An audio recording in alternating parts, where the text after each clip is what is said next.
for so long, women, they have been told that because they don't hold the arms, they're not the gun holders. Well, their expertise and their voice is not like a necessary component of the peace talks.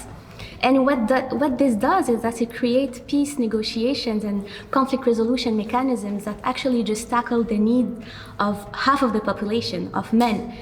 And the Feminist Peace Roadmaps, it comes to turn around this narrative, you know, reassure that women's expertise, women's voices is really critical to achieve durable peace, you know, a peace that actually stands a chance to resist that conflict cycle. You know, every 5 years, every 10 years, there's a new conflict. Why?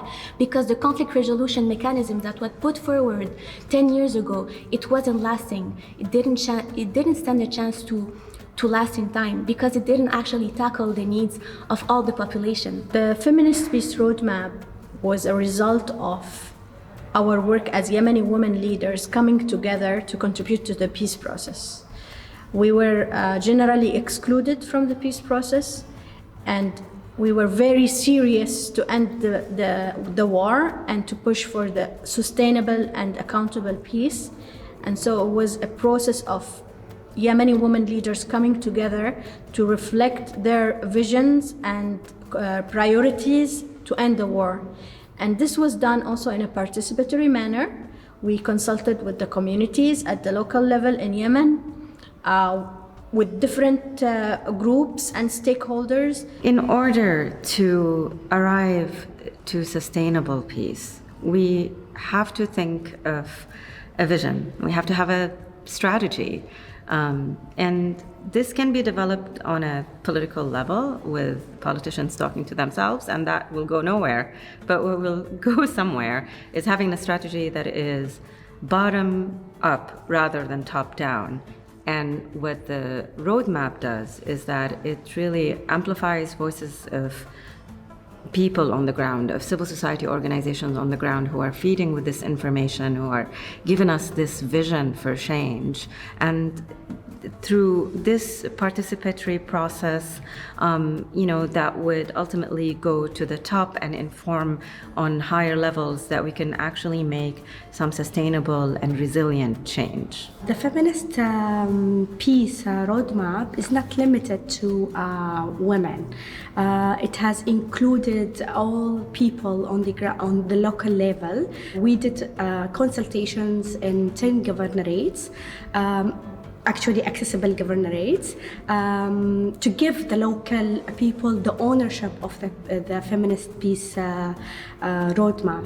So actually this roadmap is included all the voices of people from the top political people or level to the people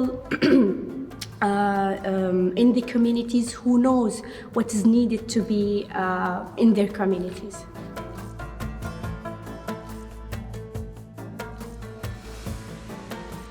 The Feminist Peace Roadmap is critical to achieving peace in Yemen because it is an applicable guide that can help everyone to have peace that is centered around the needs of the Yemeni locals.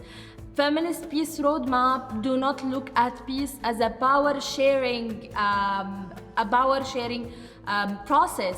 The peace is a process that puts in its heart the needs of Yemeni people from the different backgrounds, the needs of women, the needs of children, and the needs of the people who were the most affected by the war. ناقشت الخارطة النسوية للسلام قضايا وجذور الصراع في اليمن، ولكن إحدى هذه القضايا المتجذرة هي قضية الجنوب الذي لطالما كانت غائبة من المساحات التي تناقش أهم القضايا وجذور الصراع.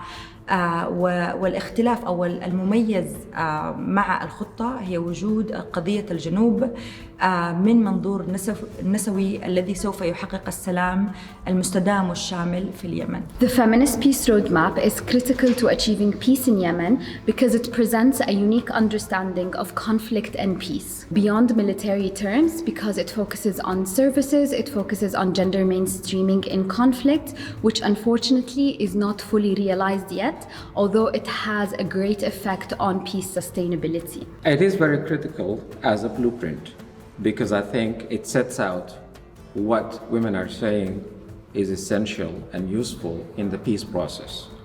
It also helps avoid some of the nasty attitudes that women usually face, namely being dismissed or being emotional or being some of those stereotypes.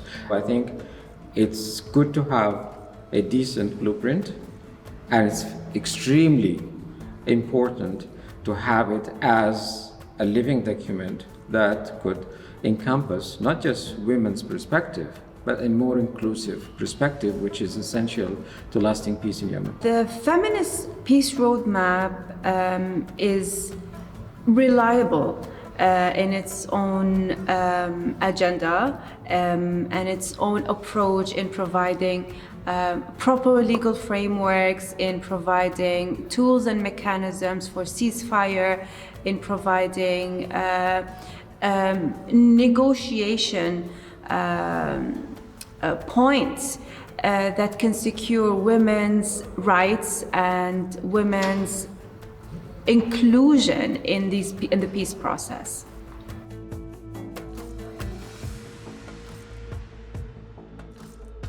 We now hope that this document is going to be a strategic guide for the mediators and negotiators to ensure that the voices of women and the local communities are reflected, and the peace agreement that is going to be generated will be responsive to these needs and concerns that the women and communities have raised. The Feminist Peace Roadmap represents for me the end of the Knessetic and symbolic participation of Yemeni women in the peace process.